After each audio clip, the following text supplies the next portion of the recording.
Give it to me, Ned.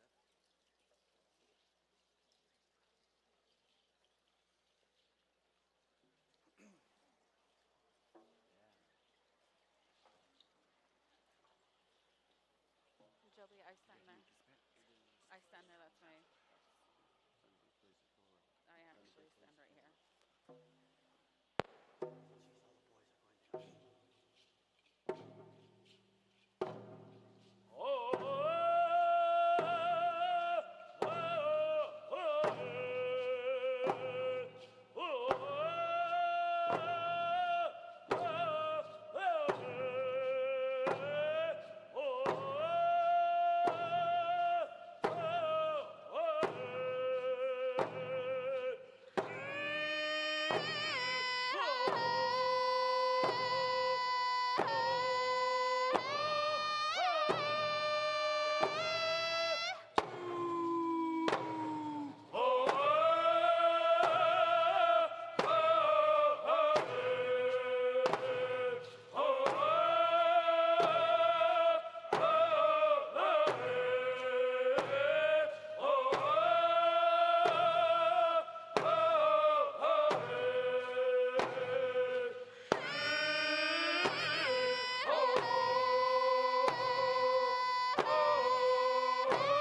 ACM Haishka CM to Muckestaunuch Punasanet Tacholatia Squile Haishka CM to Muckaslamachin La Tlali Haishka to Muckaslamachin Qua I Haishka to Muckaslamachin Ta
This way. Nope, exit off.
Atlas, let's go. In attention of Keynote, Saitlin Penquin, Chachash for Pollock and Seeing. Oh, hey,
get on mic for mine.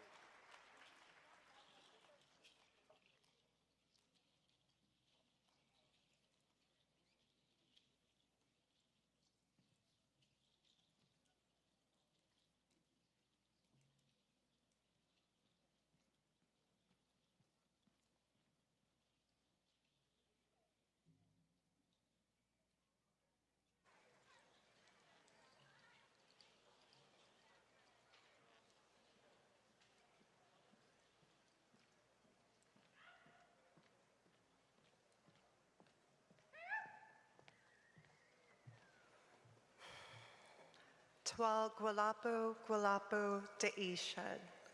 Es chalchiv CEAD CIA. Taqwšəblu seed sta twal nuksak gwal skadget. Hello and welcome everybody. It is an honor to be here with you tonight. My name is Sasha taqwšəblu LaPointe and I'm from Nuksak and Upper Skagit.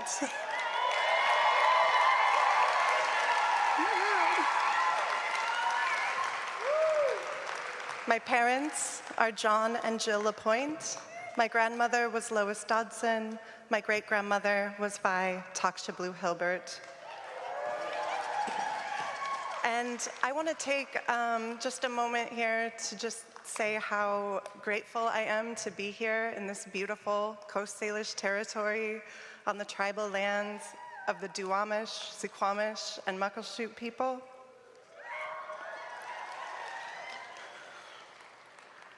And I also want to take a moment to not only welcome you to this gorgeous evening, but to ask that you all consider the title of this beautiful gathering, Netse Mot, one heart, one mind. It's about unity and togetherness. And I'd like, as you watch the beautiful performances, as you hear the words tonight, to hold that in your thoughts and consider what Netse Mot might mean for you. As a Skagit woman, I hear Netse Mot and I think of our word, hutch. Our hutch is here. It's a knowledge we carry close to our hearts. Our intellect and our thinking might come from up here, but that deeper knowledge, that way of being, comes from the place that is tied to our spirit. It's what guides us towards compassion for all beings, for relatives and strangers, for the land and water, for everything in this world.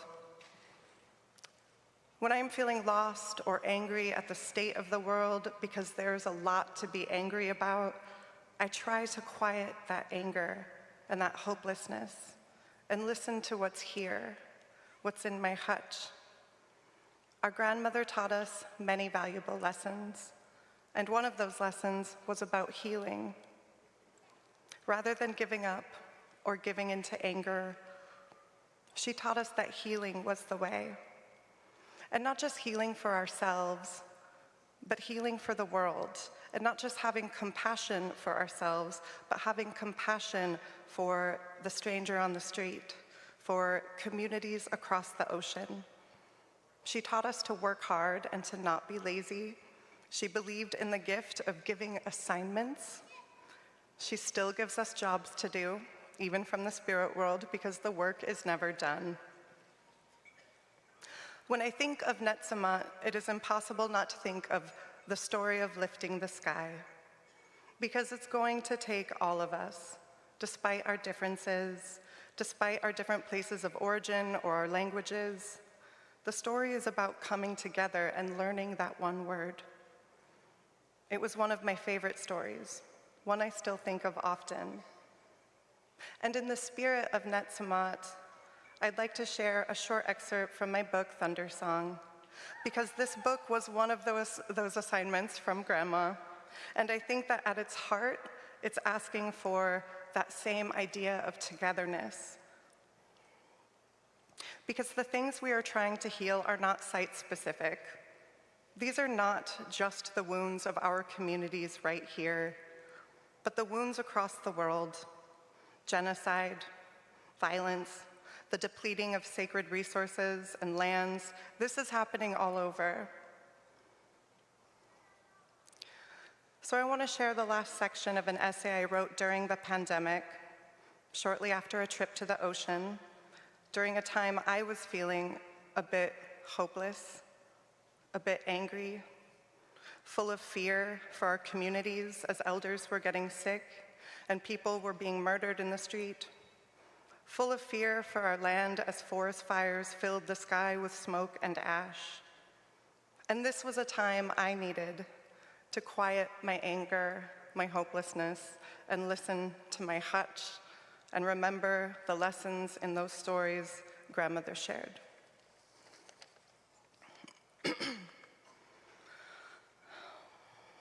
Smoke from forest fires settled over the Pacific Northwest like a dark cloud. We had been in the house for days. We had cabin fever. One morning, my love helped me secure my N95 mask over my face. Then he tied a bandana over that. "You need to get out of the house," he said. My asthma made it dangerous to breathe the smoke-choked air, but he seemed to understand that being trapped inside was taking its own toll. As we walked along the waterfront, I felt a panic rising in me. The world, unrecognizable as it was, terrified me. We talked about the rallies. We talked about defunding the police. We ran through the checklists of our loved ones, trying to take inventory of who was still healthy. As a Native woman, the word pandemic is particularly frightening for me. I am descended from survivors of the smallpox epidemic. I come from a history of attempted genocide. When it became too hard to breathe, my partner let me lean against him as we made our way slowly up the trail. By the time we reached the car, we found it blanketed in ash, and I noticed for the first time how it fell around us like snowflakes. It was almost beautiful, until I remembered what it was, until I remembered the fires and entire neighborhoods erased. I looked up at the apocalyptic sky, the red sun, all science fiction and wrong. I tried not to think of how it could get worse. I couldn't help but think about Cormac McCarthy's The Road. My partner had to gently nudge me out of my dystopian fantasy, and I looked at him over the hood of the car with tears in my eyes. "The sky is all wrong," I told him. "The world is not the way it is supposed to be."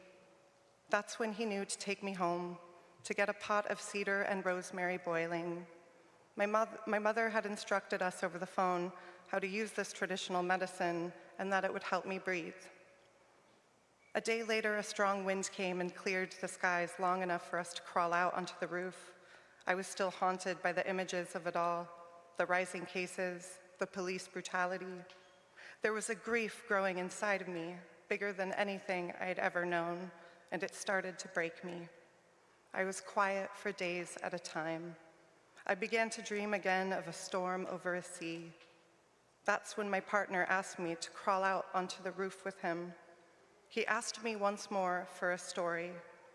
Outside on the roof, I hugged my knees to my chest and sobbed.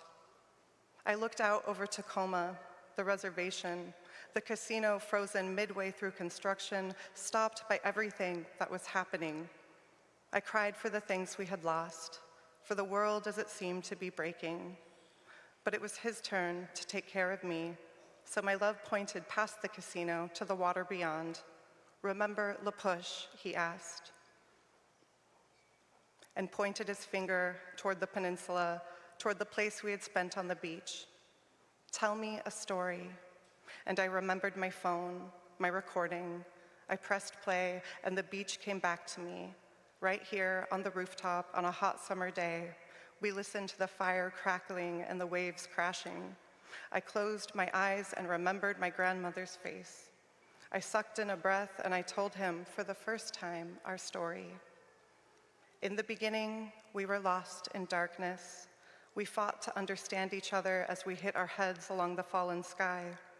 With so many different languages, we had to learn one word, and that word was Yahau. We went into the forest and found strong branches, sturdy sticks. We propped them up along the sky, and on the command of our shared word, we worked together. We pushed, and we pushed, and we pushed. We pushed the sky up to where it belongs and lifted the world out of darkness together. Enjoy your evening, everyone. It's going to be a beautiful one. Thank you.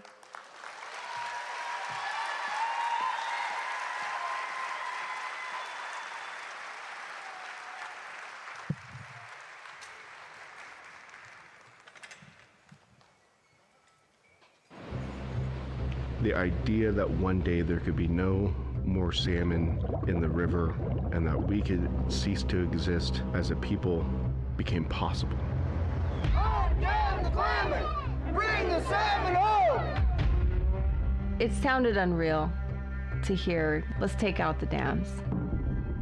The idea to remove one dam was a crazy concept. People didn't think it was really possible. The Federal Bureau of Reclamation diverted too much water from the Klamath River.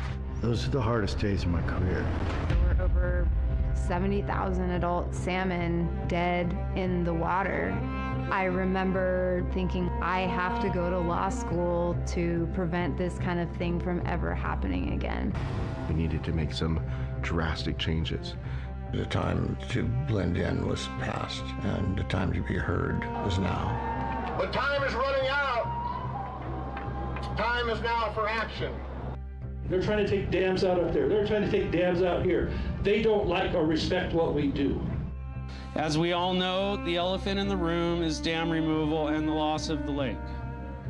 Approximately 80% of the people of Siskiyou County voted in favor of retention of the dams.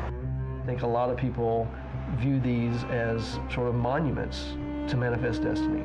It really is perseverance against really insurmountable odds when we look at all the eras of federal Indian policy, one of which were dams. When you're fighting for your existence, no goal is too big.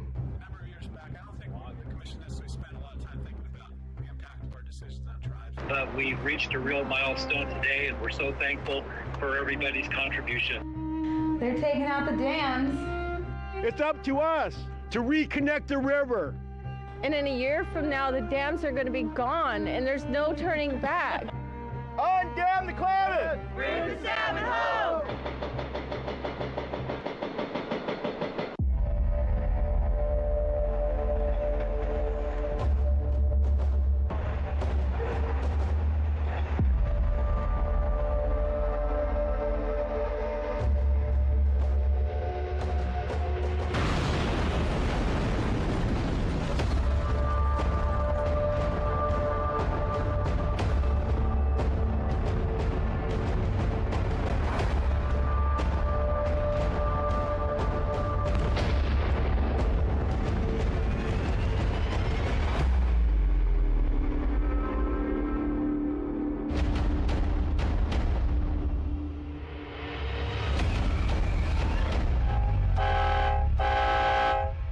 Fire in the hole.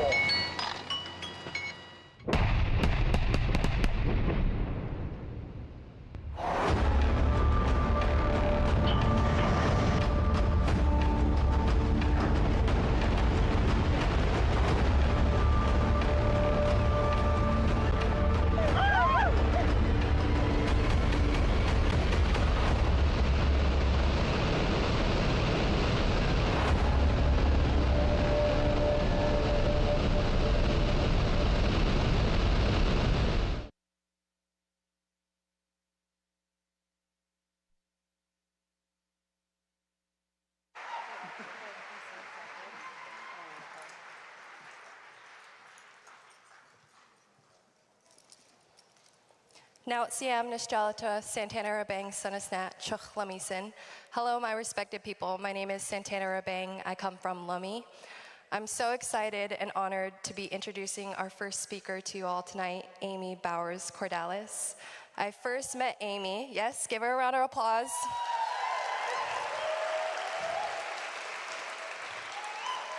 I first met Amy in 2021, and I was blown away by this woman. Let's talk about powerhouse. She's a mother, a fisherwoman, attorney, and former general counsel of the Yurok tribe.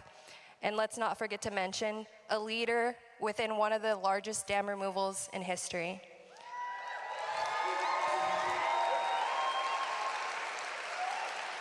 Currently, she is the co-founder and co-director of Ridges to Riffles Conservation Indigenous Group, a nonprofit led by all women supporting Native American tribes in cultural and natural resource matters. Overall, Amy is such an amazing woman and one of my role models. She sets an excellent example of women leadership. After every event that her and I have got to connect at, I always leave feeling so inspired and so empowered, and I don't doubt for a second that you all will leave here feeling the exact same way. So please, without further ado, please give Amy a warm welcome.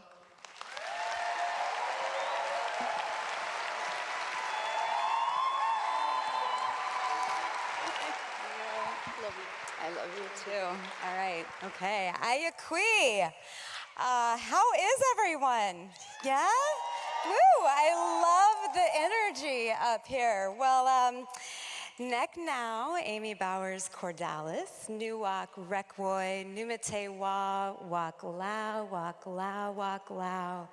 I am so thankful and happy to be with you all today. I want to thank every single one of you for coming out and celebrating with us today. I want to thank the Setting Suns Productions for having us. And I want to tell y'all a story.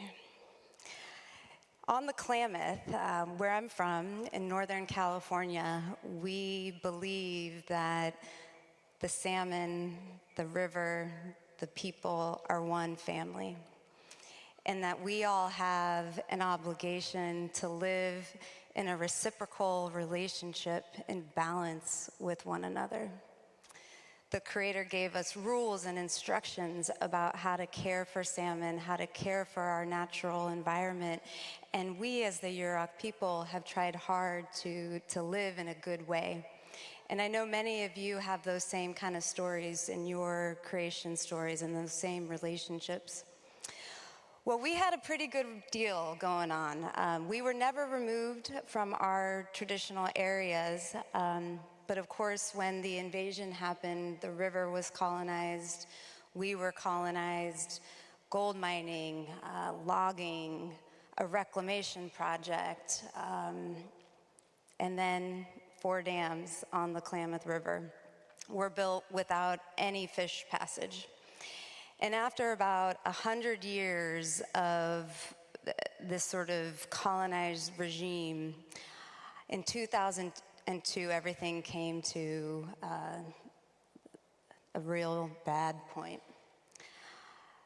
The salmon, the way we look at it, made an agreement with the Creator and decided to tell the people that the world was out of balance by giving up their lives.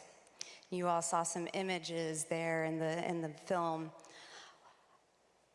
In 2002, it was the largest fish kill in American history, where actually about 80,000 salmon died on our home waters.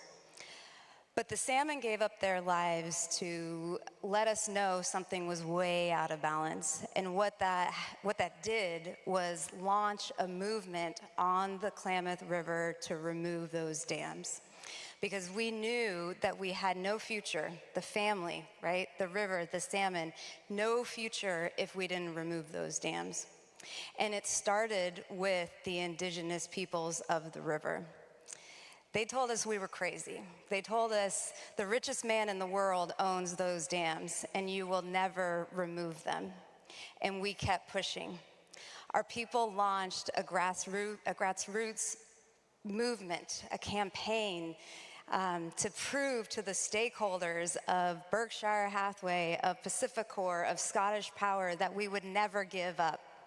And then we stepped in with a strong legal and political strategy asserting the tribe's treaty rights, those strong federally reserved rights that are the supreme law of the land that our ancestors reserved.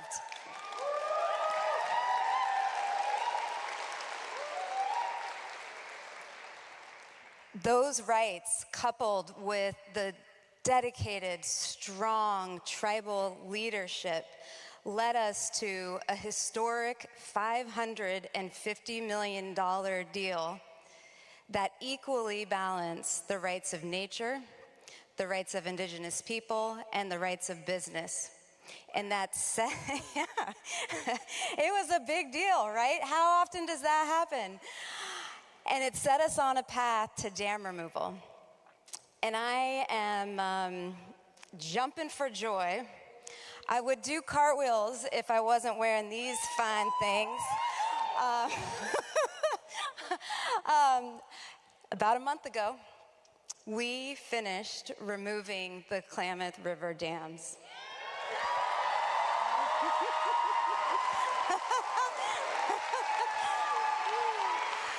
We removed over 411 feet of dams, 4 different dams. And I got more good news. See these fish behind me? See that beautiful Chinook salmon? What is she doing? What is she doing? Woo, she's spawning, right? She is spawning.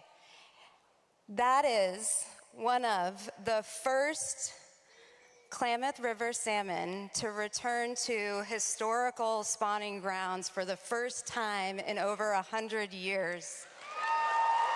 There she is. Give her a round of applause. Look at her go.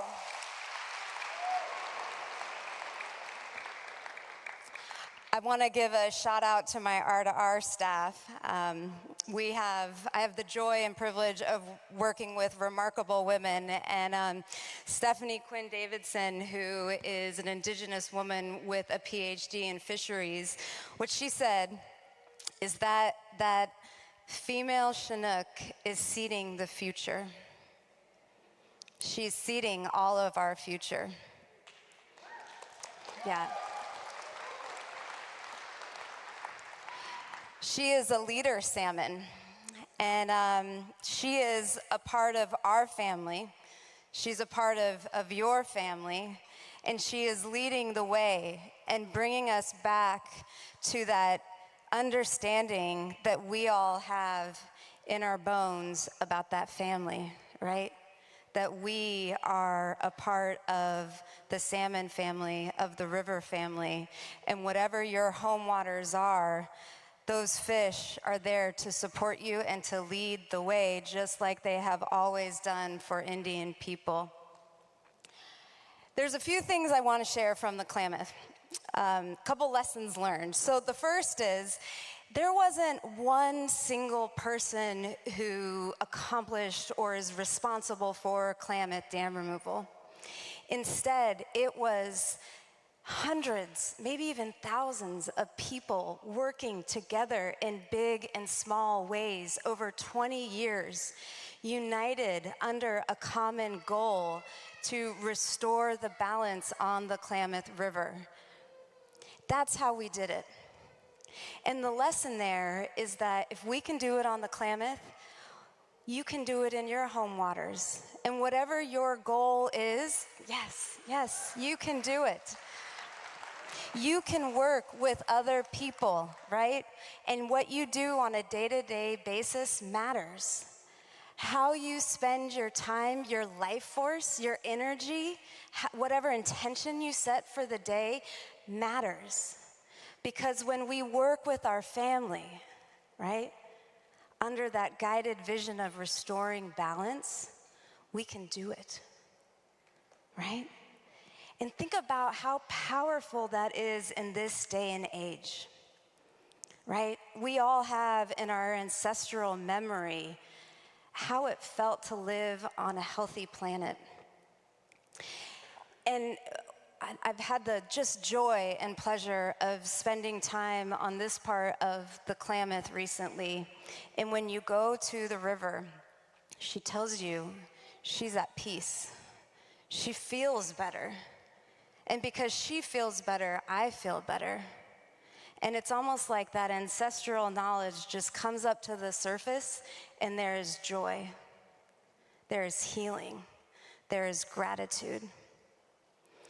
That's what tonight is all about, right? It's about sharing these stories of how we can all work together and how we can live in a, post-colonized modern world, still have our, cell phones and like chill out with Netflix while also restoring the world.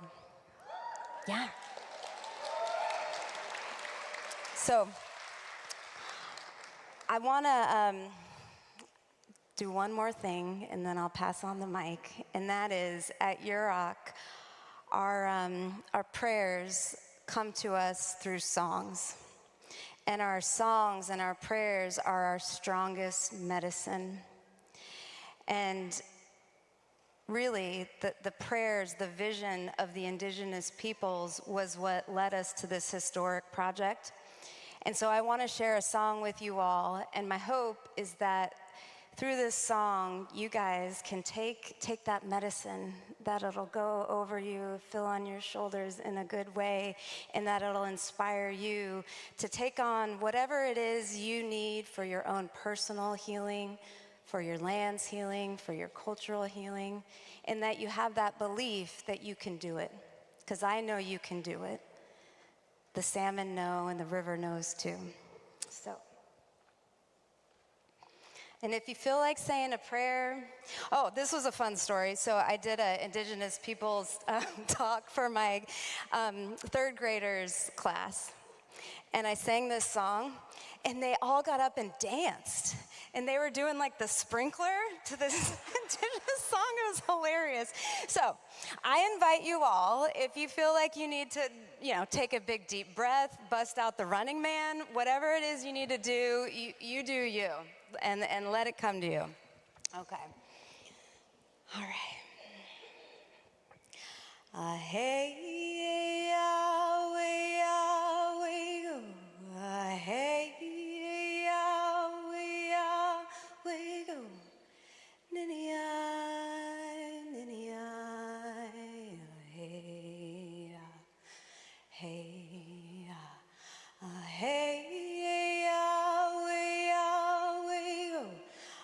Hey, Yahweh, Yahweh, oh, nini-ai, nini-ai, hey, hey, ayakui, nini-ai, nefozoro, oh, hey, hey, thank you. Walk loud.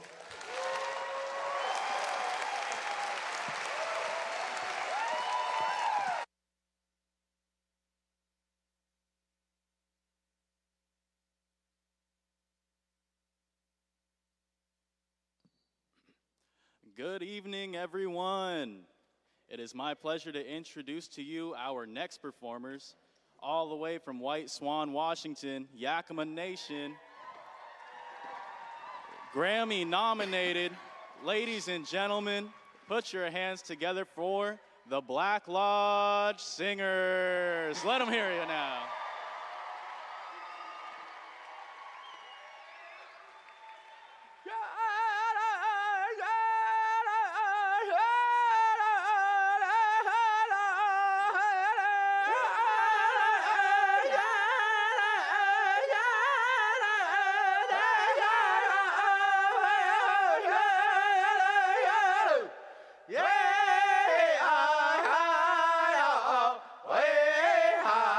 Hey,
minutes, yeah. Dallas is coming up.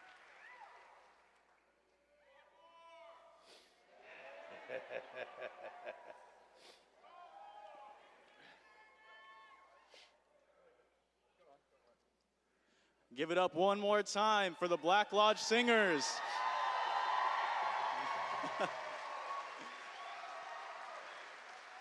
Give it up for their dancers. Yeah, you know, yeah. You guys just heard me introduce them before, but my name is Roy Alexander. I am from the Nooksack tribe up in Bellingham, Washington. It is such a pleasure to be here tonight with all of you, and if you're happy to be here, let me hear you.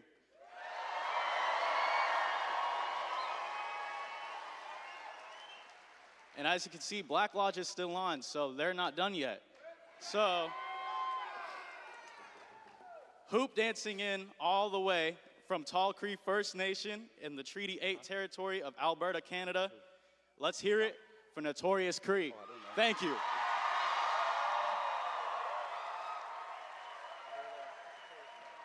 They're all back here. It should be all right, just about here.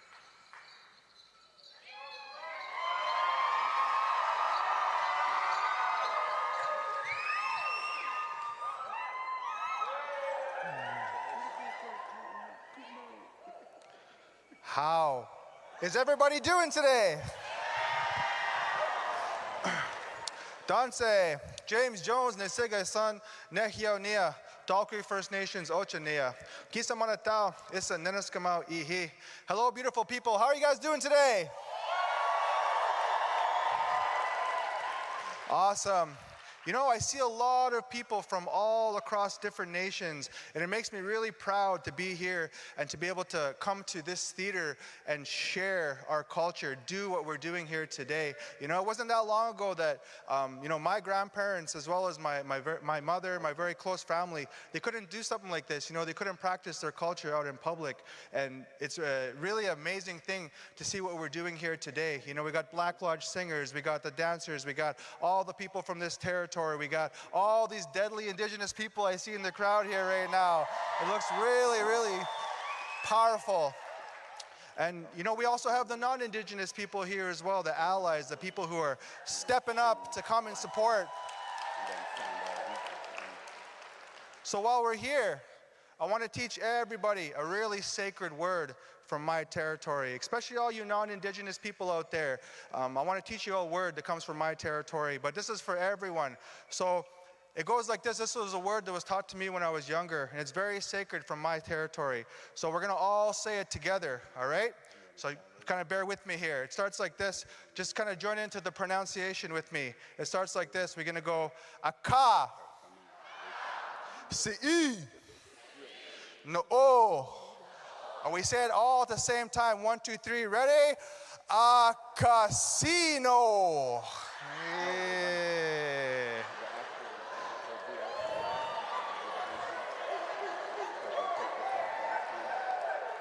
I just thought of that buffalo machine that everyone plays when I was talking about that. Buffalo! Yeah, there it is right there. The sacred machine. So with that, I wanted to share a little bit of my story here on stage. I wanted to show a dance that was, you know, given to me quite a few years ago. And to me, I'm really happy that I was able to come here and share this dance with you, share a little part of my story.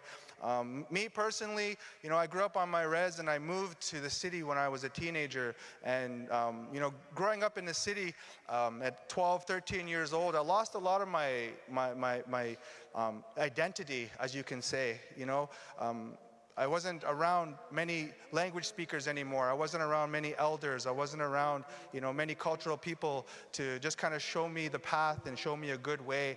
And, you know, for me, I kind of fell under drugs and alcohol and a lot of negativity that happened in my life when I moved to the city.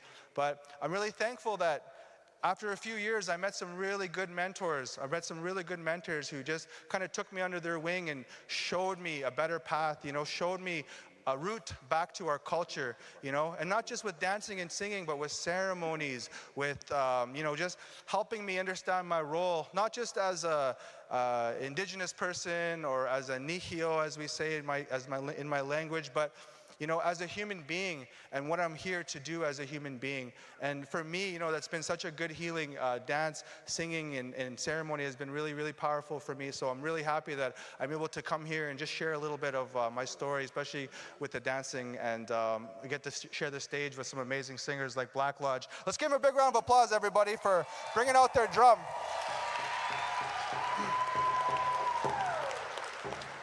So, the dance I'm going to perform to you tonight is the traditional hoop dance, and one of the things I was told about this dance is that it's a healing dance, originally done in a healing setting. A long time ago, when a lot of our people, especially the southern relatives down in the taqwšəblu and Hopi territories, were having healing ceremonies for their people, you know, in times of war, in times of, you know, being displaced from some of their lands.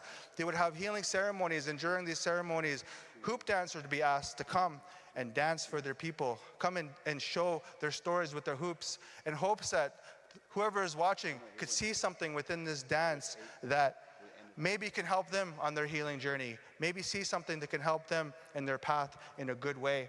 And so that's why we call this dance the healing dance. And I was told that each hoop represents something different. So when you find your first hoop, when you dance with your first hoop, this hoop represents your body.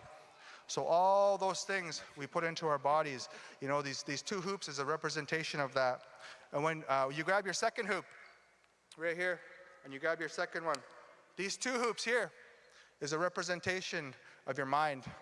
So all the things you consume, the content, the books, everything, these two hoops is a representation of that. And when you take up your third hoop, and some people, they dance a whole year just with one hoop before moving on to another, learning all those teachings behind it. When you take up your third hoop, these three hoops are representation of your spirit. So these three hoops represent that. Some people out there, they might have the spirit of Mickey Mouse, you know, that's why we do this one here. And when you take your fourth hoop, sometimes in your fourth year of dancing, these four hoops is a representation of your ancestors. So all those ones that came to watch down upon us, you know, the ones that are behind us, the ones that are here now, and the ones that are going to be future ancestors, these are the ones that these four hoops is going to represent that. So, and with that, each hoop that you dance with after that is a representation of your story in a good way. So with that, I just want to say I'm so happy and proud to be here today. If you're happy to be alive, make some noise. Oh.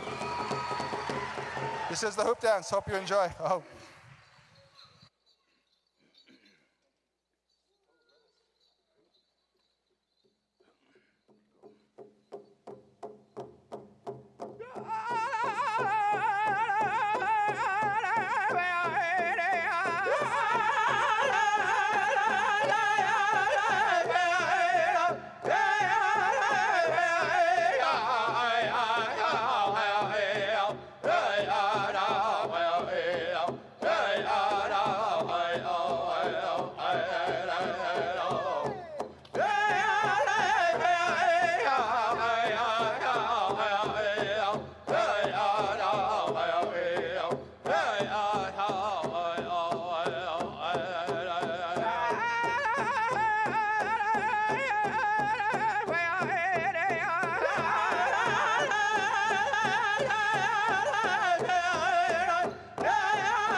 Oh, he's gonna hand it.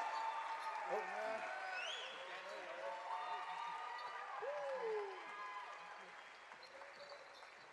Go ahead, walk that way and then bow. Bear, I think he's gonna go back.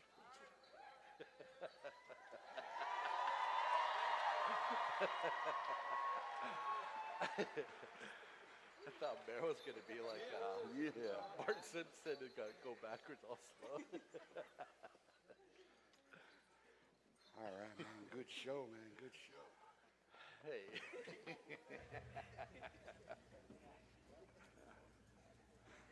Let's go get a picture with them. Let's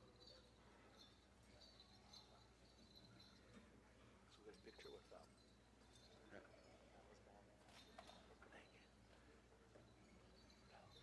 Dallas, can we get a picture with you? Jaden. All right, tongue in. That means good evening in our language, in the Lummi language. Going down. It is my great honor and pleasure to introduce you to a duo that beautifully blends traditions of jazz and rich cultural heritage of Navajo music.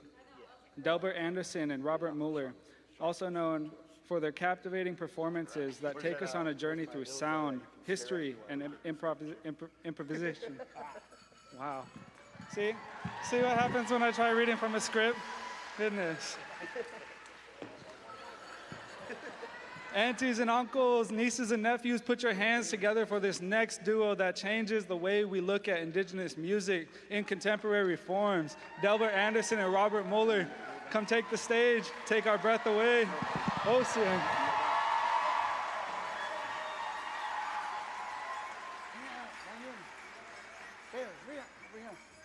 Hey, over here. Thank you, TJ. Yeah. Yeah, there you go. Yat bit atni ishne clashe bashichin kintla chitni dashiche twitter chitni dashanella. I'm Delbert Anderson. This is Robert Mueller. We're going to play a song called Heart Passage. It's a land composition that was written for a stream that's located underneath the Ark in Aztec, New Mexico. And when this was given to us and shown to the elders said that this piece represents the perfect human being and sort of what the heart is. Once this heart is formed in us, all of us are perfect. And so they asked us to look back to the heart when things get tough and that you're a perfect human being. This is called Heart Passage.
15 minutes.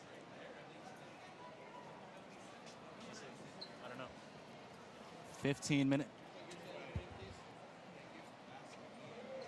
Yeah. They just told me to go no mic. Yeah, no, definitely not. Okay. Yeah.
Yat Shikedo Shina Totally Chi in a she. Now there's a touchini, Shinislet, since a cardni, but she's chain. Torchini dash che. Clash dashinala. There you go, Ninshle. It's good to be here this morning with all of you. And I originally grew up in desert country. Northern part of my reservation, Dinet'a, little town traditionally called Sebet'a. My little brother, Delbert Anderson, who was here playing trumpet, that's where he grew up. How about those Shiprock boys, huh? Yeah. Delbert, I hope you're out there because in 1960, let's see, I would be fourth grade. How old are you in fourth grade? 11, yeah. I was born in 57, so 63, fourth grade, that'd be 67, Delbert. My dad, he heard they were having a sale of musical instruments up on the mesa, so we went up there. And we got to walk through them. And the white man says, whatever you want to pick, go ahead, go for it. So I was walking through and looking around, looking at different instruments. And I saw this trumpet up there in a case. And I picked it up, kind of fooled around with it, you know, had no idea what to do, how to play that thing, but I seen people play it. And my mom was there looking at me, watching over, and then she kind of motioned for that white man to come over. I think he kind of likes this one. So, whoa, so I was standing there. And white man came over, started talking to my father. And I heard them whispering over there. The last thing I heard between them, the white man said, $300. I just put the trumpet down right away. And immediately I thought, no, there's no way. In that time period, $300 was a lot of money. And then my dad's voice, he said, I'll take it. So Delbert, my little brother, that's the first instrument I learned to play too, was a trumpet. And I later transitioned to baritone. It's beautiful to hear and see, you know, this young man here traveling and going all over. I'm a singer as well, and come to share, been invited to share some songs with you. Thank you. There's a thing that they talk about as singers, they call it song catching. Old man from Montana, he said, you know, we don't compose songs like the white people say they compose something. We catch songs. One year I was traveling from Portland up towards this way on I-5, and I crossed that river, Columbia River. Those of you who've lived down there, you know when that wind comes through those mountains, man, it whips through that gorge. That day, man, I could barely keep my car in the road. It was blowing so hard, just whipping. And as I drove through that, I got this song. It wasn't too long after that, a few years, my mother passed away in 1996. After she passed, I went and I slept in my mother's bedroom. I could still smell her hair.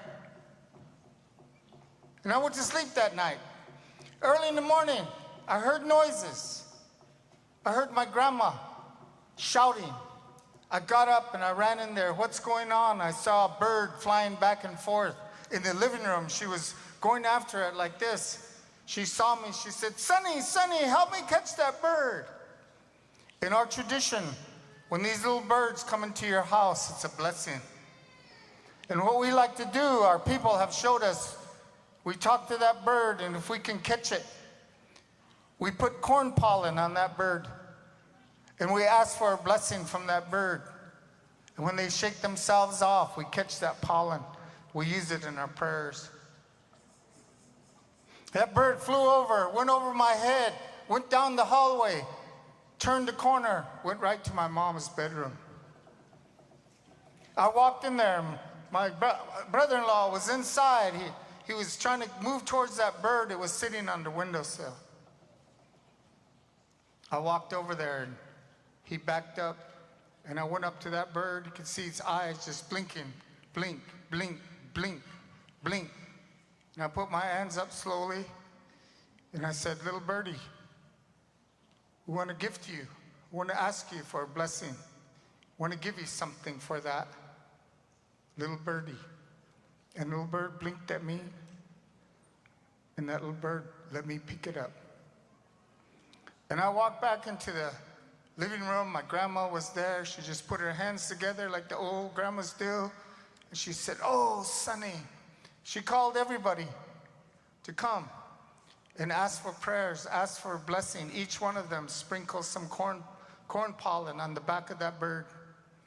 And finally, she called me over. And I told my grandma, you know, years ago, I was driving across this river, and this song came in my mind. And I said, I want to give this song to this bird. And this is that song.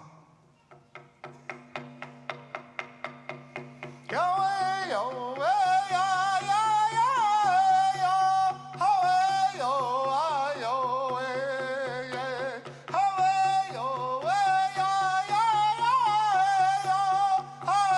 Yahweh, Yahweh, Yahweh, Yahweh,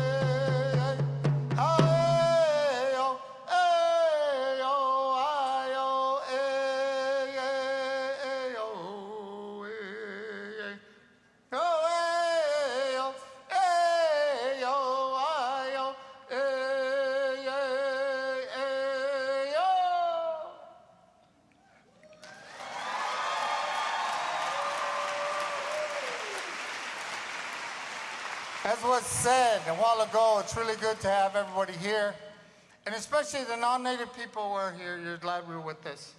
I was on the American Indian Dance Theater, and I learned a song from the late Bill Baker. And he said this song was sung in the camps to honor all the visitors who have come to be here tonight. And I want to sing this song in honor of all of you who've come to come and share and witness the beautiful messages here. This is a song for all of you. And blessings. As you travel home, things will be good for you when you get back home. Yeah,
hey, hey, ho.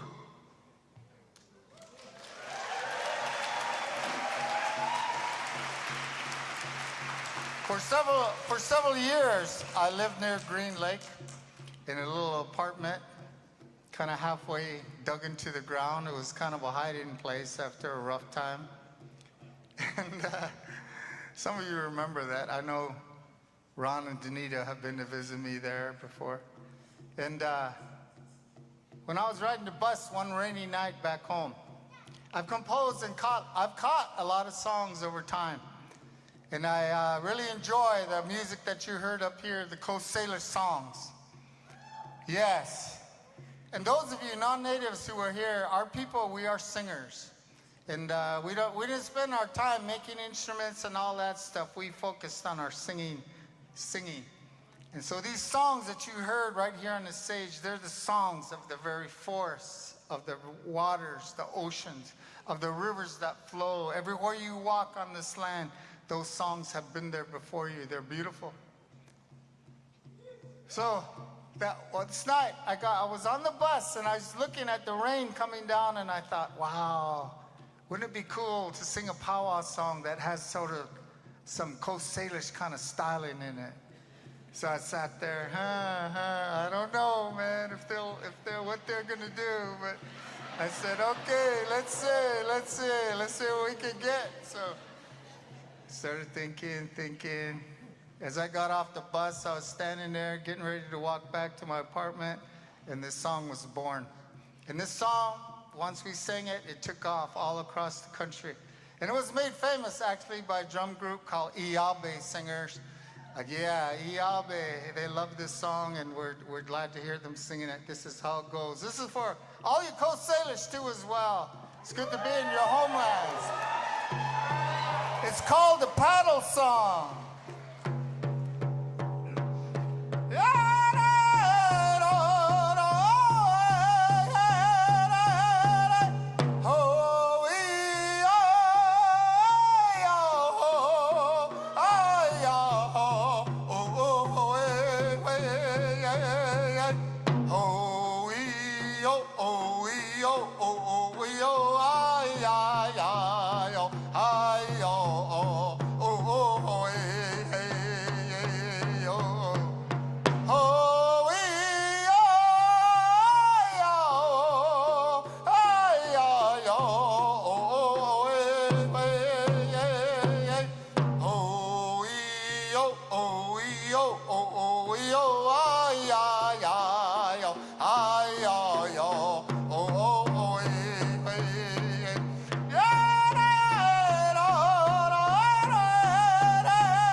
Ahoy, young warriors!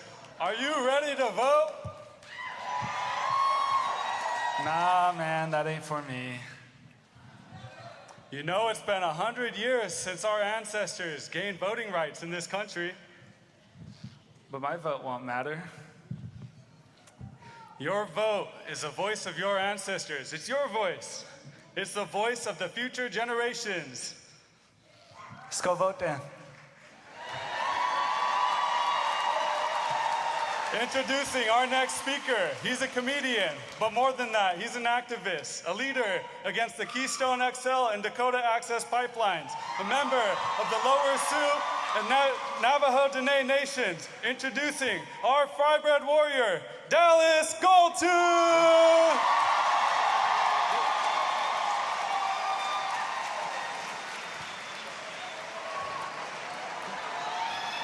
Oh-ho! Oh-ho! Seattle, good to see you. I freaking tricked you, huh? You thought that was me. I was some white guy, right? Fucking Dallas GoldTooth. Guys like, oh, fuck, oh, shit. Okay, get out of here. Yeah, I sent him out. I was like, go on, get out there, go on. Shh, go on. You know how like that noise you make when there's dogs and the dogs are stuck together? Go on, get out of there. Shh. I don't know about you, but we got teachings about that stuff. Two dogs get stuck together. You're not supposed to look at it or you get pink eye. You know, when we go to the United Nations and we talk about indigenous knowledge and protecting it, that's what we're talking about. Those old stories about not watching two dogs get stuck together. Because you'll get pink eye. Like of all the things that we retained, that's the one thing that we kept. Traditional like that, yeah. Yeah, we're resisting colonization. Shh, don't look over there. Oh man, I'm happy to be here, Seattle. Oh Christ. Yeah. This is like a hotbed of activism and rabble-rousers up in here. I say this in the most respectful way, a bunch of fish eaters in this room right now. That's right, man.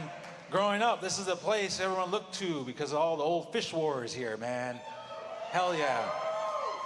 Good to see folks here. You know, I want to say a shout out to all my natives in the crowd. Make some noise if you're native and proud. Yeah.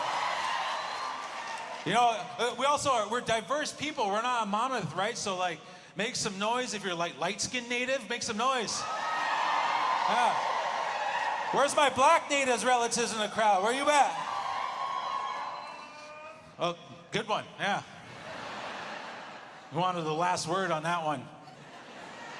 Man, I loved our previous speaker, our singer up there. He reminds me of every Indian uncle ever. He was asked to sing one song. One song. I got the agenda. It says one song. Short song. Is that every Indian uncle, you know, the uncles that always adjusting their belt? You know, we all know those guys, right? The one you don't want to get the microphone because you're going to be there for 4 days. He always starts off by saying something that doesn't make sense. Before I say anything, I'm going to share a few words.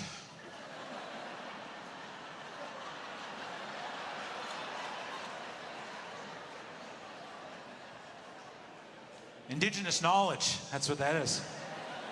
So that's called indigenuity. Ah, see that? See what I did there? Hell yeah, man. Oh, I forgot. Where are all the natives that look like they came from Dancing with Wolves, the real Indian-looking ones? You're in here. I'm one of those ones. Yeah, I know. I got the look, right? And it's like, I was always raised with stories. My aunties always told me traditional stories. They said, hey, sit down, nephew. I want to tell you something. You got to be careful when you go out to that world out there. That world out there is a dangerous place. It's not like here. When you go out to that world, you have to be always guarded. Have your shield up. Because wherever you go, there's going to be cougars hunting you out there. The Cougar clan. They're out there. We're not talking about Indian cougars, the white cougars. They're out there. So I'm ready. I know you're there. I'm watching you, all right? I know you can't resist. Okay. Oh, crikey. But it's true, though. I know. We're always on guard. And also, there's also, like, uncles out there. I know you're out there, too. Cougar uncles, I'm watching you, too. Got you. Locked in.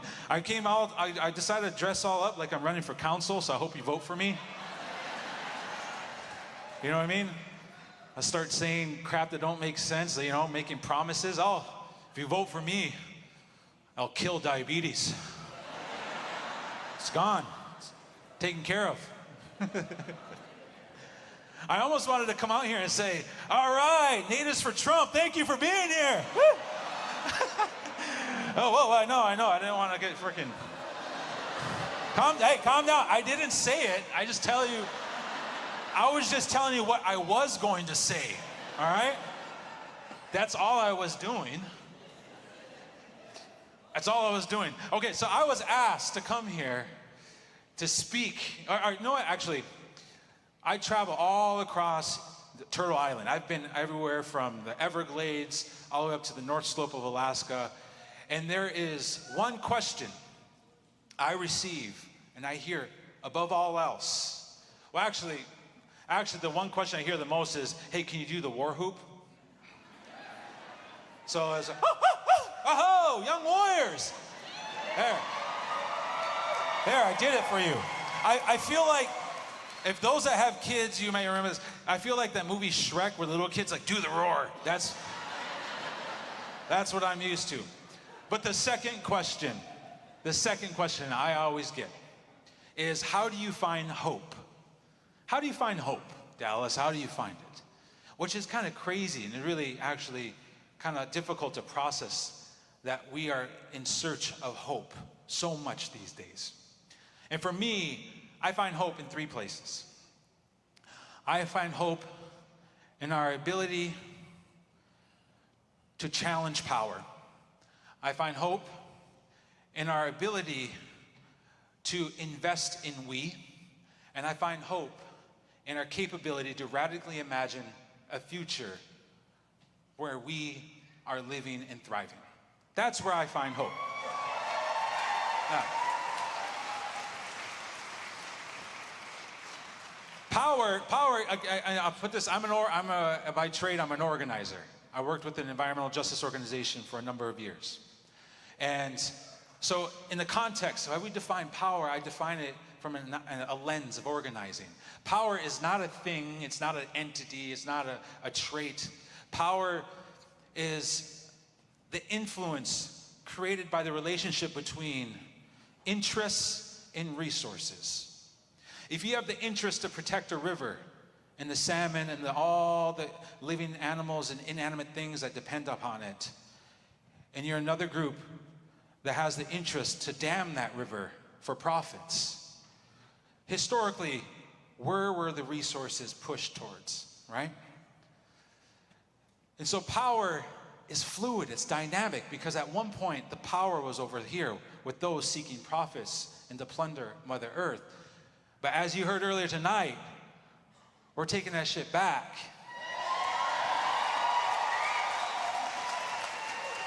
We are reclaiming power, challenging power in the best of ways. So by challenging power, I want to tell you this random story. Okay, most people don't know this, but I was 12 pounds when I was born. That's right. Yeah, someone said, that's a big baby. Yeah, it is a big baby.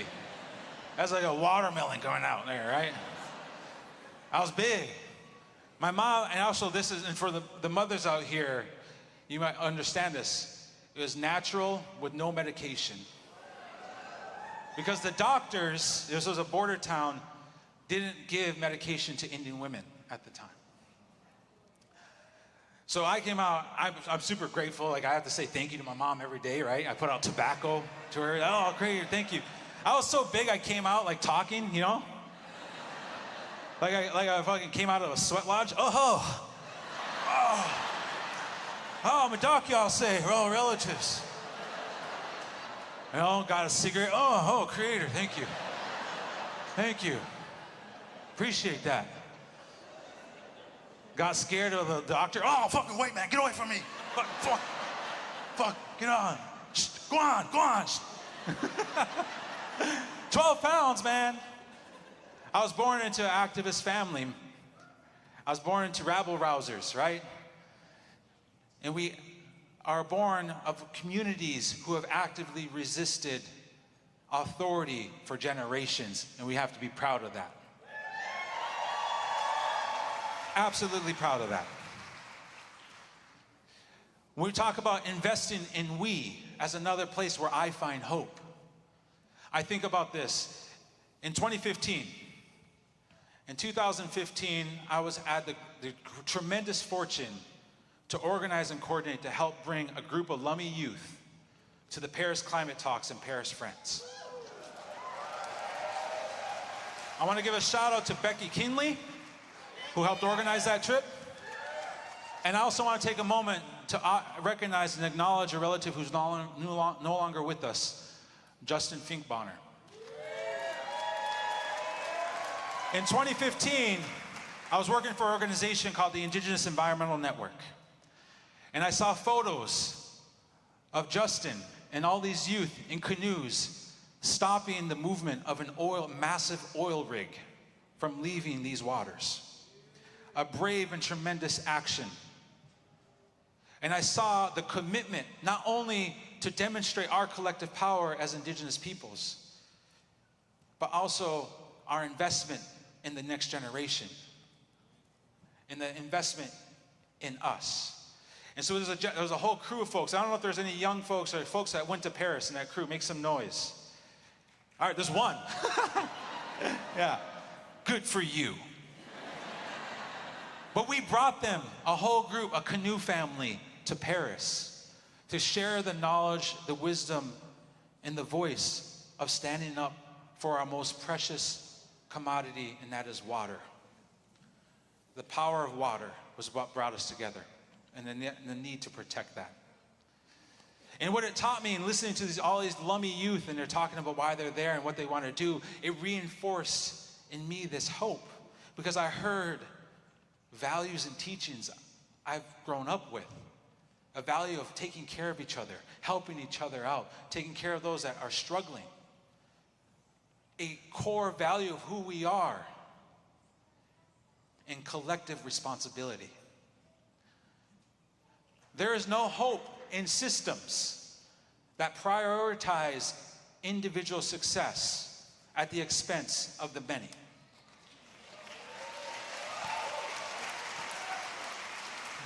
True hope, for me, is found in systems where no one is left behind.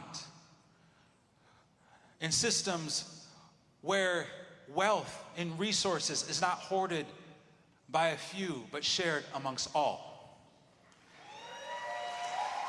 Now, I know some of y'all will be like, dude, that sounds socialist as fuck. All right. But nah, baby, that's indigenous knowledge and economies right there.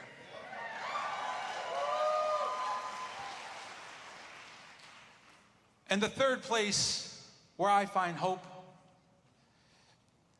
is our ability to radically imagine a future in which we are thriving. Now, I know I'm way over time. I'm one of those uncles that's taking up time. If you guys are vibing with me, I'll keep on going. I'll tell you a story. All right, so this actually happened to me. This actually happened to me. It was the most spiritual, passive-aggressive prayer session I've ever heard. I was in a sweat lodge, right? I'm in a sweat lodge, so imagine me topless sitting down, okay? Just imagine that. A lot of you already seen my nipples, so I acknowledge that, okay? And you're welcome. But I'm in this sweat lodge, and I have an uncle to my right of me and an uncle to the left, right? And it just so happened that uncle number one is currently dating the ex of uncle number two. And the relationship, the past relationship, came out in prayer in the most dysfunctional, lovely way ever. Uncle number one was like, Creator, I just want to pray for all those less fortunate, you know. And I want to say thank you. Thank you for bringing me a good woman. Takes care of me. I really love her. And I just pray that you help her because she's really carrying a lot of frustration dealing with certain people out there, wherever they are in that way. Uncle number two picks up the prayer. Oh, Creator, I just want to say thank you for this life. I'm trying to be pitiful in a good way, you know. In many ways, I'm the most humble of them all, you know. You ask them, they'll tell you. But I just want to say, you know, whoever's out there, I just ask that people, you know, have compassion, understand that, you know, they need to let go of the past sometimes, you know? And some of us are just trying to get our stuff together. Have compassion on us. Uncle number one takes up right after that. And he was like, oh, Creator, I just want to add, just want to add an extra prayer here. I just want to pray for those that need to find responsibility in taking care of their kids. Oh, you know, because it's just hard, you know, taking care of other people's kids, and it'd just be good to get some support every now and then.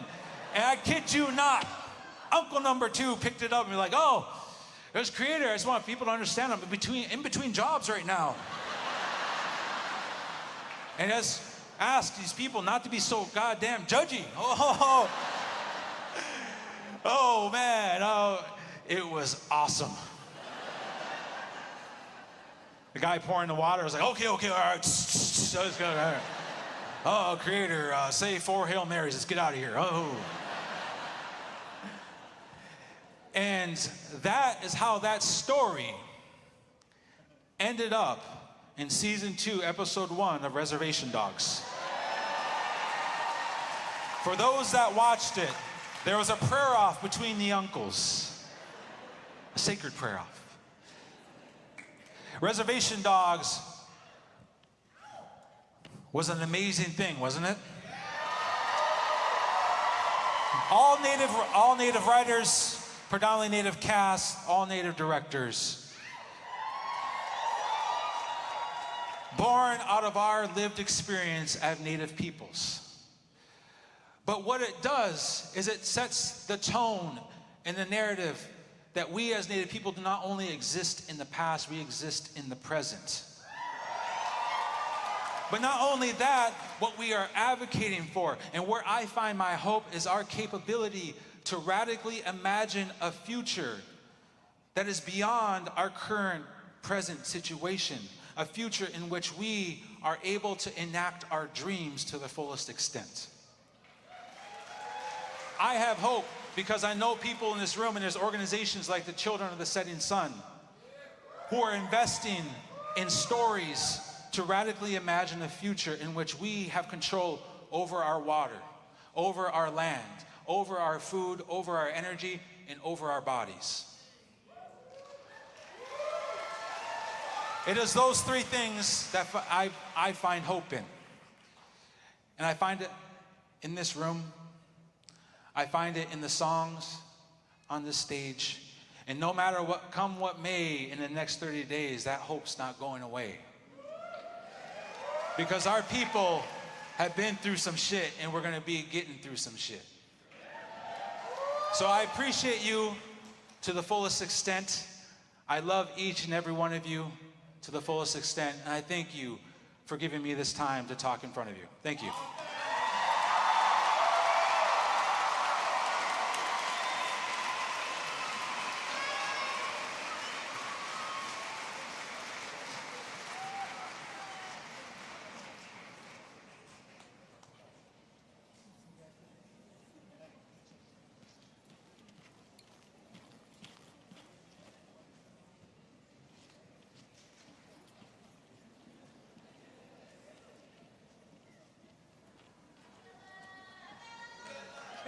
Wow, what an amazing night, right? All right, let's give Dallas and the other artists another round of applause. All right. Okay. All right. Nautsiam, Nashalachasiam, Quintia Sanasnat Chaklamisen. Hello, my respected people. My name is Isabella James, and I come from the Lummi Nation. I just really want to raise my hands up to each and every one of you for coming and taking the time out of your day to celebrate and ceremony for Indigenous Peoples Day. It's such an honor to be a part of our Indigenous heritage and being able to represent our ancestors before us that have paved the footsteps to be where we are today. So before I move on, I want to take a moment and gather each and every one of us to say hi to the person next to you, give the person a hug next to you. It's the One People gathering. It's Netse Mot. So enjoy that, explore it, and be happy with it.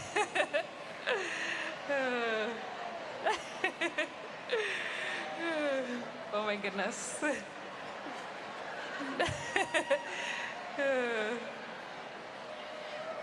All right. Are you guys ready for the next performance? Now, it's my honor to introduce two exceptional artists, members of the Saddle Lake Cree Nation in Alberta, Canada. They grew up immersed in the round dance and powwow traditions and are members of the Grammy Award-winning group Northern Cree. One is a Juno Award-winning singer, and the other is known for her creative content on TikTok and is the first Indigenous woman to sign with Sony Records.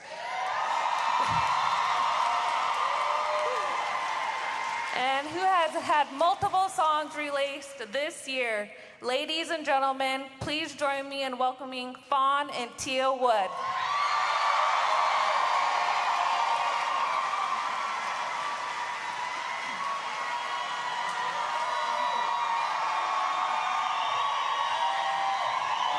How are y'all doing tonight? How are you guys enjoying the show? Niga nanaska mama utawi makuta kisagao. Igwa gananaskum na wow. Ga kyo ay sino wakuta. Fawn Wood sigaso yan. Oni chakskopone kote. Nemewete nekitute yan uta. Igwa nesimes. Danse gakyo gananaskum tonano tiu netsigaso no nechegeskapone kotsenia. First of all, we just want to say it's an honor and a privilege to join you all here today and share a little bit of stories through songs. You know, our mother, we come from the Saddle Lake Cree Nation, but we have roots, and our mother is from the Wanik and Skatine people in British Columbia, where it's an honor here. You know, we were very fortunate to grow up in a very musical family. You know, there's so much to be said about the power of music. We have songs that are ceremony songs, songs that we sing in prayer, songs that we sing to honor our loved ones. We have songs that tell stories.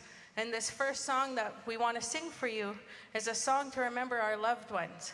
This song is called Remember Me. It's a very special song. It was actually composed by our uncle, our Nutawis, Randy Wood. And we want to dedicate this to each and every single person who may have found a special connection to our music, whether you're Indigenous or not. We say music is such a beautiful, worldly expression, and we hope you enjoy this song.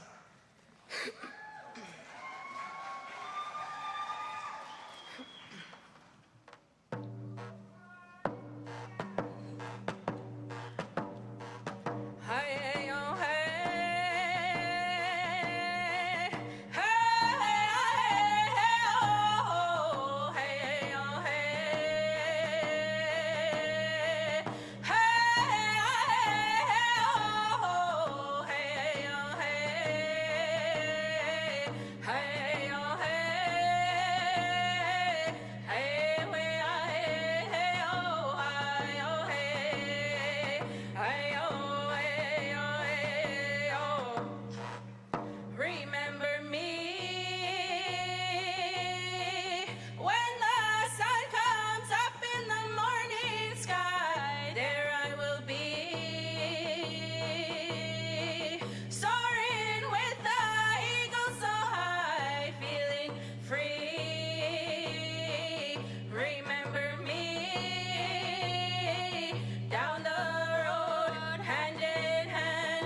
You know, a lot of the way me and my sister learned to sing has to do, we have to give credit to the matriarchs in our family.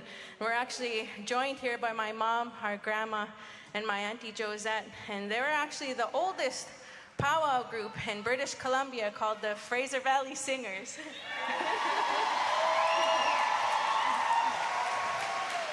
The next song we want to share for you is actually composed by our father, Mr. Earl Wood. And at home, a lot of what started our musical journey started from home. And you know, both of my parents, our parents being residential school survivors, we were really fortunate that they really instilled that connection to culture and music and the importance of it and what it meant to us, our family, and even our communities and our future generations. This next song we call Grandfather Rock. And as we're singing it for you guys, I want you guys to think of the strength and resilience of one of the oldest elements on this Gagawi Noah ski, our Mother Earth. And I hope you guys enjoy this.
As storytellers or speakers or artists or any kind of role that you play in your community, we see how important it is to inspire our young ones, to inspire our youth, to show them what our people can do, how resilient we are, and how strong we are, and that we're still here, our culture's still here, our music's still here. This next song we want to sing for you, our closing song, it's a prayer song. And we want to send this in hopes that we send each and every single one of you back to your home fires with a little bit what we call that miupematsun, that good life, that energy. And I hope that you guys enjoyed the music that we shared from our people and our homelands here. We want to say thank you so much for that. And this is a song was composed by me and my partner, Dallas Waskahat of the Cree Confederation Singers. And we made this song actually over COVID, and it was a song we really wanted to uplift people with that spirit of the music, that musika tayugan was what we call it. And I know even for the people watching at home, my netoa simsak that are watching, and all of the little ones that watch, I want to dedicate this song to each and every single one of you.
Mai Ginana Skumpnawa, Sagit Nawa.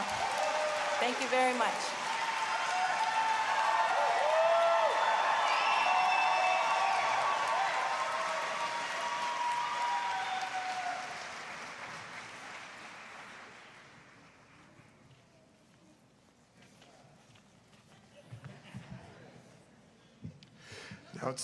Now it's CM, Cyrus James Netse Mot.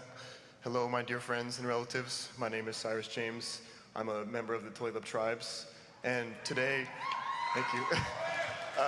Today is my honor to introduce our next speaker, the director of the Ancestral Guard, an artist and community organizer from the Yurok tribe, and of course, a devout defender and steward of the now healing Klamath River. So please help me welcome Sammy Gensaw III.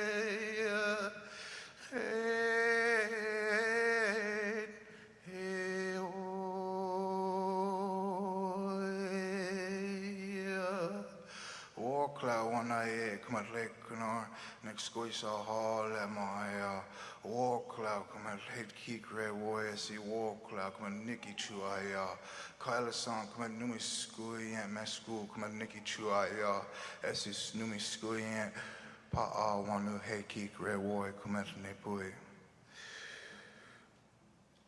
My name is Samuel Gensaw III. I once believed in a dream of living on my life as just another fisherman. I am no longer a seeker of the serene peace. I am a person of our water who is ready for war, trying to catch a fish. I stand with you today as an advocate for shared vision of Indigenous sovereignty, respect for the land, and vital importance of cultural connectivity. I don't believe in a mythical existence. I believe from the banks of the Klamath River to the intricate dance of subatomic particles, the universe unfolds in patterns of interconnectedness that our ancestors have understood for generations. We call it Aya Lekwasha. In English, I call it the quantum cultural coherence model. This model represents the interpretation of quantum mechanics through the lens of Yurok cosmological narratives. I believe these diverse knowledge systems, modern physics, and ancestral indigenous wisdom are not mutually exclusive, but mutually enriching. Advances in the diverse fields of physics have sparked a revival of our traditional formulation processes, particularly when it comes to systematic relationships with nature. This is what I call the quantum renewal principle, where we challenge the dichotomy between scientific knowledge and indigenous wisdom.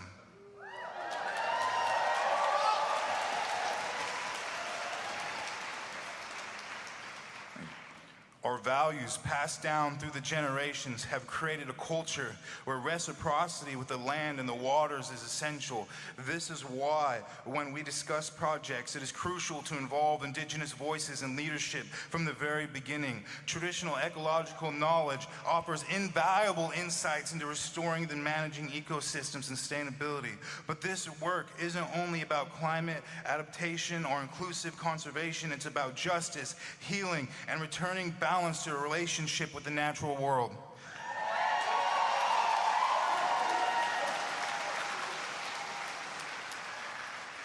I dedicated my life to this work because a simple sentence my great-grandmother always told to me.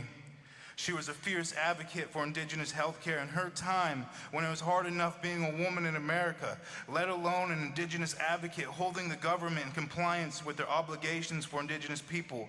Even when people would spit at her and threatened her, and she refused to quit because of a simple sentence, our grandmother always told her, "One day, they will need people like us."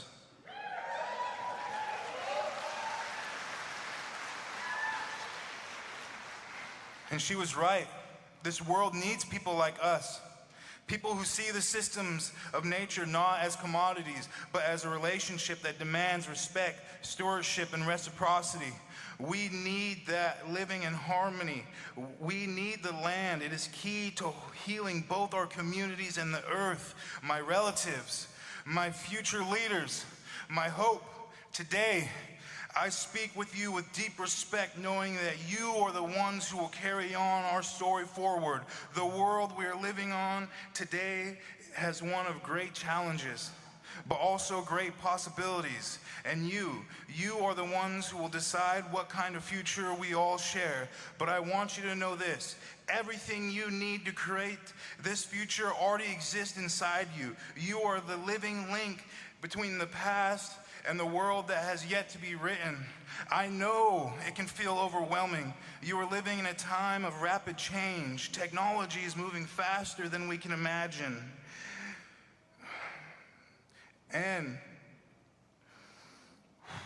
the climate shifting and the systems around us don't always seem to care about the land, the waters, or the people. But do not let fear be what guides you. Let hope be your anchor. Let strength be your weapon. And let strategy be your path. Your hope, my hope, is a light. You carry the hopes of our ancestors who faced challenges on their own and yet survived. Not only survived, but thrived and passed their wisdom down to us. When you stand up for what is right, when you protect what is sacred, you are living proof that hope.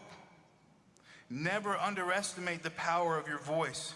Speak up even when it shakes, because the world needs your light to see through the darkness. Your strength is in your roots. You are not standing alone. Every time you stand up for justice, for the earth, for each other, you are standing with the strength of generations behind you. Those who walked before us, who defended our lands, who fished these rivers, who held these ceremonies, they are all walking beside you. The strength is in your blood and in your heart and in your bones, every molecule.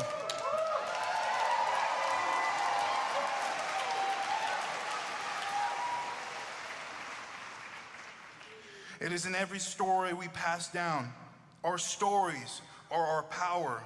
And when you tell them, you are making sure they never die. Every story you carry is important as the words you speak, because stories live in the heart. They are the bridge that connects us to the future.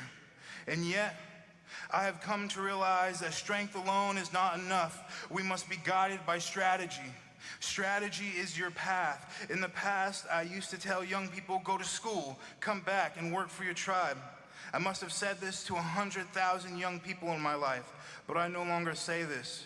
I have realized in today's world, with the economic realities we face, many young people come back to their communities and find that these jobs aren't available. The people are postponing their retirement just to provide for their families, which means that these positions in our tribal offices are limited.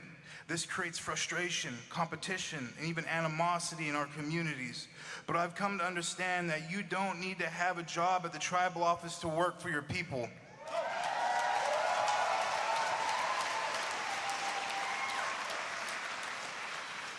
What I tell people now is go into the world and restore systems of reciprocity. No matter where you are in this world, you are indigenous to the land you stand on.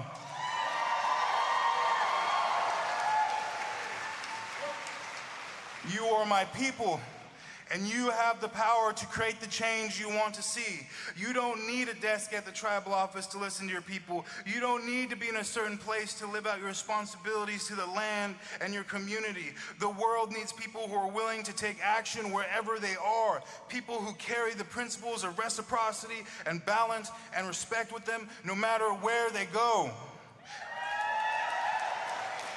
This strategy we must embrace today. In this interconnected world, the work we do isn't bound by geography. Whether you are in the city, on the reservation, or halfway around the globe, you have the power to restore balance and reciprocity. When you carry that sense of reciprocity with you, you are always working for your people. Now, more than ever, We need a strategy. Change does not come by accident, and hope alone is not enough. We must act with intention, with wisdom, and with a long vision. The decisions we make today will ripple through the future into your future and mine. Be thoughtful. Learn from those who have fought before you. Listen to the elders and the land, and learn how to build movements that last. Strength without strategies is wasted. Hope without action is fleeting. But when you combine these, nothing can stop you. And as you walk this path, remember that you are not alone. You are part of a story much larger than yourself, a story that stretches back to the beginning of time and reaches forward into the generations not yet born. The river, the trees, the salmon, and the mountains, they all have a story, and so do you. What you do today, how you live, and how you treat others, how you treat the land, and how you treat yourself becomes a part of that story. And there will be times when it feels like the world isn't listening, but know this: every time you stand up for what's right, for what's true, the world moves a little closer to balance. Every action, every choice, every word matters, and so do you.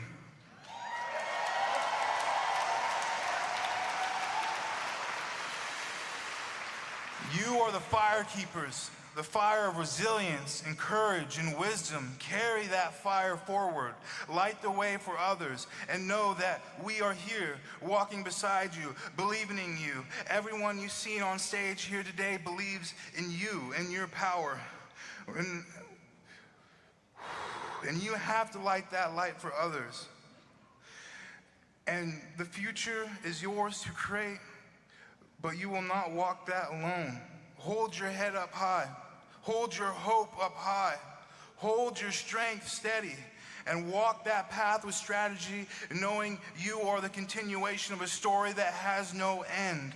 Our stories are as powerful as any strategy we can devise. They carry the lessons of the past, they remind us of who we are, and they give us the courage to face what's ahead.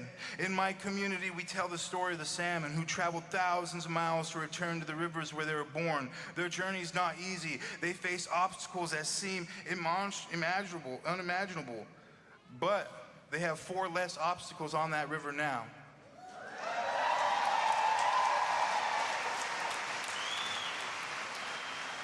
We are like the salmon. We are traveling upstream, facing challenges that seem impossible, but our story reminds us that we have done this before. Our ancestors have fought for their survival, for the survival of the land and the future of our children. We are their legacy. We carry the strength within us. We are the basket of life, different materials woven together to serve one purpose. And as we move forward, let us remember the journey of the Klamath River is not just a localized experience. It is a global symbol of what is possible when we combine indigenous wisdom with modern action. Let this journey be the beacon of hope, and remember that when we come together with respect, understanding, and love, we can achieve extraordinary things. Wall Cloud.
count. 1, 2, 3.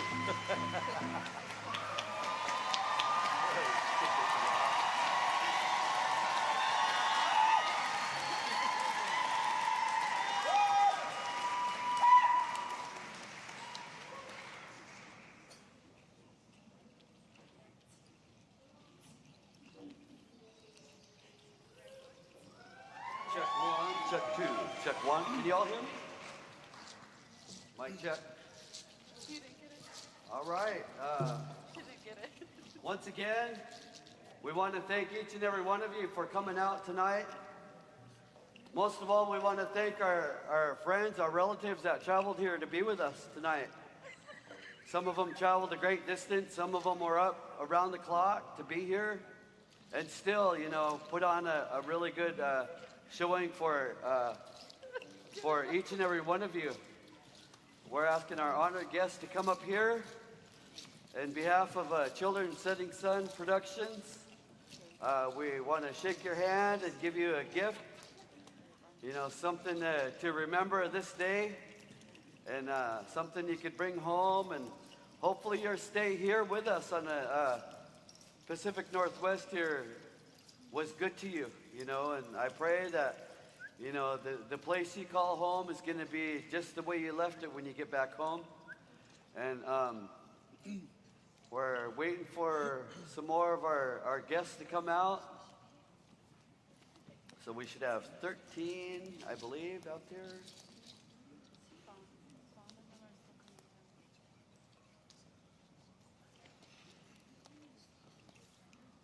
So yeah, once again, we just want to put our hands up to you guys and thank you. And we're going to go into this song tonight, and it's going to close out the night.